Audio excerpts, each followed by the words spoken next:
Wanita sering dianggap sebagai makhluk yang lemah dan tidak bisa berbuat apa-apa. Namun kini banyak wanita yang berprestasi dan dapat mengharumkan nama bangsanya. Berikut beberapa wanita yang dapat mengubah dunia versi basa-basi. Pertama, Benazir Bhutto. Pemilik nama lengkap Muhtarma Benazir Bhutto ini terkenal sebagai perempuan pertama yang memimpin negara Islam di era modern. Ia adalah sosok perempuan yang penuh dengan keberanian dan keyakinan. Dalam banyak hal, ia mengikuti jejak ayahnya, termasuk dengan menjadi Menteri Pakistan.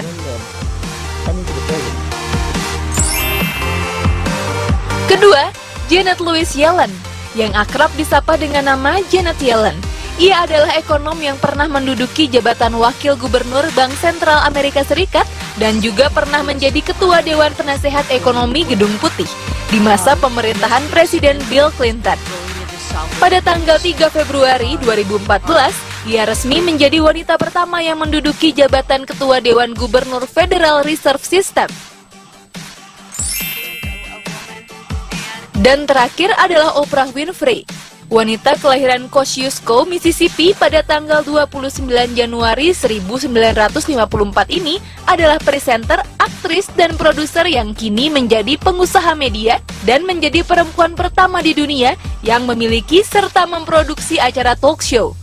Ia juga perempuan Afrika Amerika pertama yang menjadi seorang miliarder. Oprah tergolong sebagai salah seorang dari 100 orang paling berpengaruh di dunia menurut majalah Time. Lalu bagaimana dengan para bintang tamu kita hari ini? Apakah mereka termasuk wanita yang tangguh dan dapat menginspirasi banyak orang? Tetap di Basa-Basi, bahas sana, bahas sini.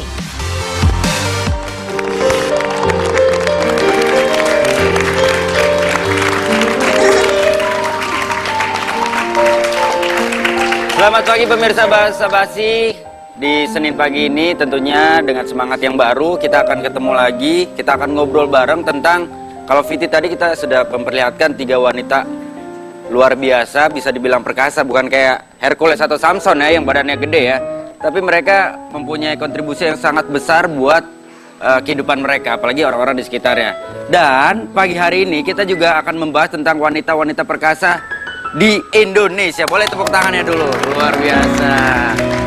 Sudah kan, selamat. Ya ampun, sorry. Aduh, ya ampun.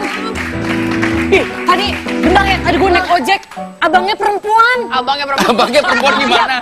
Empoknya perempuan gitu, abangnya perempuan. Oh iya, bener, maksudnya tukang ojek ya? Tukang ojeknya perempuan. Loh, emang ada kan? Ya enggak, cuman kan selama ini selalu denger doang. Tapi baru kali ini tuh yang beneran diboncengin langsung. Sama aja loh rasanya loh. Rasanya apanya? Rasa naik motornya sama aja. Goncangannya sama.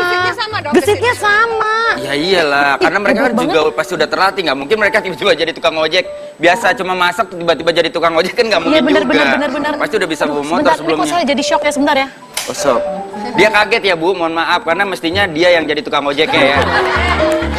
Enggak, karena waktu itu pernah naik Transjakarta supirnya perempuan. Betul. Terus supir taksi udah pernah. Ya. Tapi ojek ini baru kali ini ngerasain. Nah, tapi lo ngelihatnya sendiri gimana tuh? Kalau mobil bawa bus kan mungkin agak lebih besar, agak lebih masih hitungannya agak lebih nyaman, lebih safety ya kan. Taksi juga karena bentukannya mobil.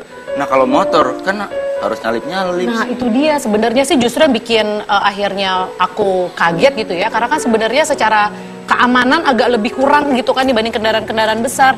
Tapi setahu gue tuh sekarang tuh ojek itu perempuan emang udah banyak loh. Iya. Kenapa ya? Nggak tahu, ini yang kita akan cari tahu. Kebetulan kedua bintang tamu kita juga sekarang profesinya tukang ojek ya. Udah enggak. Kemarin sempat. Oh, kemarin sempat nganter-nganter makanan, delivery gitu-gitu sempat. Kalau aku masih Masih dia door to door masih. aku delivery, aku jual bebek, aku yang nganterin pakai motor. Oke, baiklah. Kita lihat apa sih yang menyebabkan perempuan sekarang berprofesi yang artinya adalah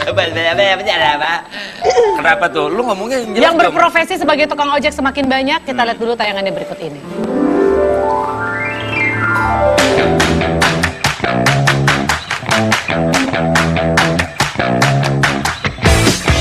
Fenomena tukang ojek wanita memang sudah bukan hal asing lagi, terutama di kalangan masyarakat perkotaan seperti Jakarta dan sekitarnya. Tapi bagaimana sebenarnya fenomena ini jika dilihat dari segi keamanan dan kenyamanan para pengguna jasa ojek maupun driver ojek itu sendiri sih? Driver ojek wanita sangat membantu bahkan sangat dibutuhkan terutama oleh pengguna jasa ojek wanita. Namun di sisi lain, fenomena tukang ojek wanita dan resikonya juga harus disikapi dengan bijak karena wanita sangat rawan menjadi korban kejahatan sehingga proteksi dan tindakan preventif harus dilakukan. Jadi, bagaimana pendapat Anda mengenai ojek wanita yang sedang marak tersebut? Tetap di Basa Basi, bahas sana, bahas sini.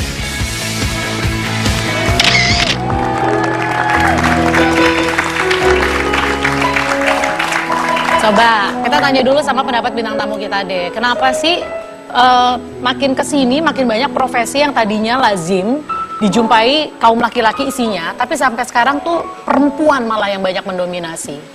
Ya. Salah satu contohnya adalah ojek. Ya.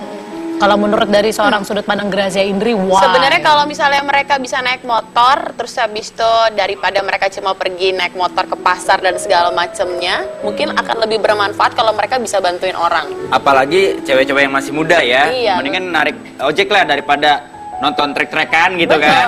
jadi Jadi cabe-cabean lebih, dong. lebih, Iya, lebih makanya. positif. Bener. Ya, kalau menurutku itu memang sekarang ini fenomenanya memang bukan hanya karena untuk kebutuhan, tetapi untuk aktualisasi diri. Seperti Indri bilang, kalau di rumah ada motor, biasanya motor hanya untuk antar jemput anak sekolah. Apa salahnya kalau seandainya motor ini lebih dimaksimalkan untuk bisa mendapatkan penghasilan lebih untuk si ibu ini? Untuk si ibu sendiri. Ibu sendiri dan juga keluarganya tentunya. Oke. Selain itu dia juga bisa menebar manfaat untuk orang lain.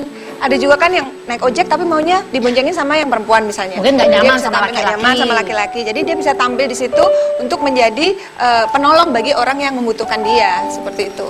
Oke. Nah, tapi kalau sekarang dengan mungkin ya, dengan pemikiran pria-pria zaman sekarang yang katanya lebih suka istrinya bekerja itu, Lebih suka apa? Ini jadi ada satu artikel, katanya sih makin kesini tuh ada pergeseran. Kalau dulu seorang suami maunya istrinya di rumah ngurus anak, tapi makin kesini justru banyak laki-laki yang menikmati ketika istrinya bekerja. tapi kalau gue tetap yang pegang yang pertama. Oh, lu nggak setuju? Nggak setuju. Kalau gue, Gak setuju kalau istrinya kerja. ya, gue lebih memilih untuk istri di rumah. Udah. Alasannya apa? Alasannya Karena bisa menghidupi. pertama Satu, yaitu dia bisa selama menghidupi. saya masih bisa untuk menghidupi keluarga, saya yang harus menghidupi keluarga. Kalau udah sangat mentok, baru nggak apa-apa. Dan itu pun pasti pembahasannya akan sangat kolot. Kedua, menurut saya keberhasilan bukan hanya keberhasilan secara materi, tapi ketika saya berhasil mencari nafkah dan istri berhasil mengurus rumah tangga, artinya keluarga, terutama anak-anak menjadi sesuatu. Itu buat saya itu juga prestasi loh. Oke. Itu menurut saya, itu menurut saya. Iya. Aku setuju juga. Tapi kalau menurut aku, perempuan bekerja itu bukan hanya untuk membantu suami mencari nafkah, Yes. tetapi juga untuk aktualisasi diri. Eksplorasi diri eksplorasi, aktualisasi diri. Nah, salahnya sekarang belakangan ini laki-laki itu jadi keenakan. Udah sabar gitu. bu, udah sabar bu, udah bu. Iya, dia kayaknya agak semi curhat nih. ya. Oke, agak semi curhat di Oke, sini. Saya tahan dulu ya, Bu. setuju, seneng tapi sedih. Ini saya Nah, tahan dulu ya. Ya, oke, tolong ditahan dulu. Tapi Tahan ya, Bu, gini ya, sebentar makanya ya, Bu, sekarang ya. kita mau pengen ngajak. Kamu juga pengen ngajak semua pemirsa yang ada di sini. Ya, sabar dulu. Sabar. Kasih minum dulu, kasih minum dulu. Iya. Minum dulu, Bu, minum Ini saya dulu, mau Bu. ngomong. Iya, Ibu, Boleh tolong saya kasih minum, dibekap dulu. Ini kita mau iklan dulu ya. Iya. Cepetan Pak, Kita mau iklan. Iya, itu ngomong dulu. Ya udah sabar gini. Tapi sebentar, ini buat semua penonton yang ada di studio, terutama ada laki-laki, saya juga pengen tahu sudut pandangnya ya. Kalau tadi dibilang perempuan itu bekerja juga selain memenuhi kebutuhan suami, perlu juga aktualisasi diri. Tapi bagaimana dengan situasi yang ternyata si perempuan itu nggak butuh aktualisasi diri, tapi masalahnya kalau dia nggak bekerja, anaknya nggak bisa makan, anaknya nggak bisa sekolah karena suaminya memble. Nah, Bu, cepet, dia mau ngomong lagi. Oke. Kita nggak bahas jangan kemana-mana, tolong di basa-basi bahas apa ya.